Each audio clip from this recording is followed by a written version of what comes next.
Hey everybody, I'm AskJoshy. And I'm Frank Fields. And we're continuing our Magic card previews for the spoilers of Gatecrash, the next set that will be coming out the first week of February. We've already gone over a ton of the guild mechanics and Illusionist Bracers. Definitely check out Illusionist Bracers, I think that's going to be a good one. But right now we're going to be doing Deathpact Angel. And Deathpact Angel is a card that I was pretty excited when I saw. It costs 6, is it converted mana cost, 2 swamps, or 2 black mana, 1 white mana, 3 colorless. It is a 5/5 flyer. What's interesting about Deathpact Angel is that it has recursion, and that its ability, if I can read exactly, is when Deathpact Angel dies, put a 1/1 white and black clear creature token onto the battlefield that has the ability of paying Deathpact Angel's converted mana cost once again to bring it back from the graveyard onto the battlefield. Which basically means, in Limited, as long as they don't have removal spells to get rid of 2 creatures, you can pretty much bring it back every single turn, which is pretty cool.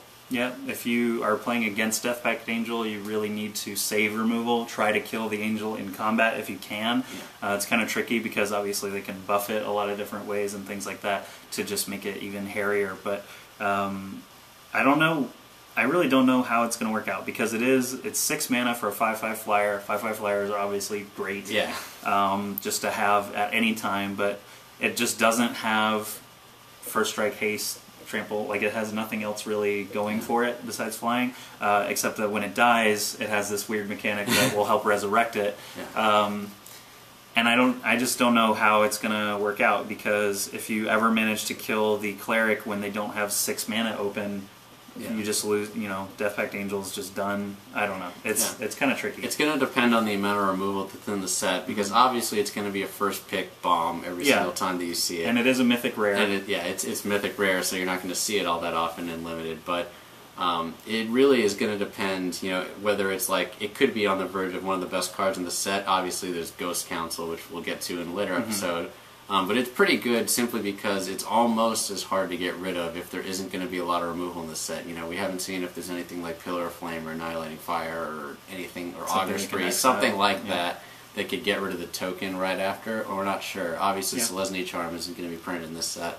Maybe we'll see something like that, though. Yeah, Exile mechanics get rid of the cleric. Yeah, the Exile will get rid of it. Obviously, that's another reason why in Constructed Standard, obviously, it's not going to be as strong. There's a lot of ways to get rid of it. Detention Sphere, Oblivion Ring, Selesnya Charm, and even just killing the token after you've killed it will all get rid of Deathpact Angel. Yep, so in Limited, I'm sure I would give it probably a 4. I mean, white and black is fine. Like, it doesn't seem like that hard to get to that sort of mana base when you know, it costs 6 mana, so by the time you're up there you should have 2 swamps and 1 plains if you're playing the colors. So it could be kind of hard to splash for if you're in white-red, for example, but it is an angel. Maybe angel types could benefit Boros or something like that, so if you third pack already Boros, maybe you would dive into black, but I don't know, it's kind of tricky. I mean, obviously it's very powerful. 5/5 flying with the potential of becoming more than one 5/5 flyer is kind of cool. So I'd give it probably a 4 for Limited. Yeah, definitely 4. It could go higher, maybe a little bit, depending on if there's something like Transguild Promenade, which obviously was printed and made splashing a lot easier. But it's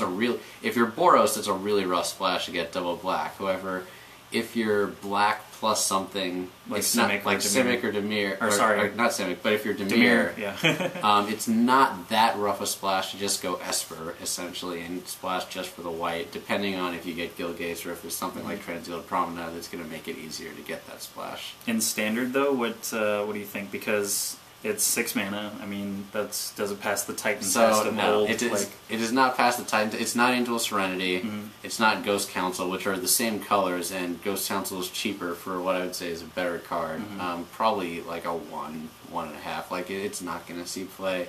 It does protect itself a little bit, but there's stuff that protects itself way better that's in Standard, Modern, and Legacy. I agree. Right now. This Mythic is not going to be one of those $20 Mythics. No, I just don't see it happening. So it's just too easy to get around the cool part of it, which is exile either the Angel itself or kill the Cleric. Yeah, this is definitely closer to Bruna than it is to Sigarda, and it's not even Gisela, really.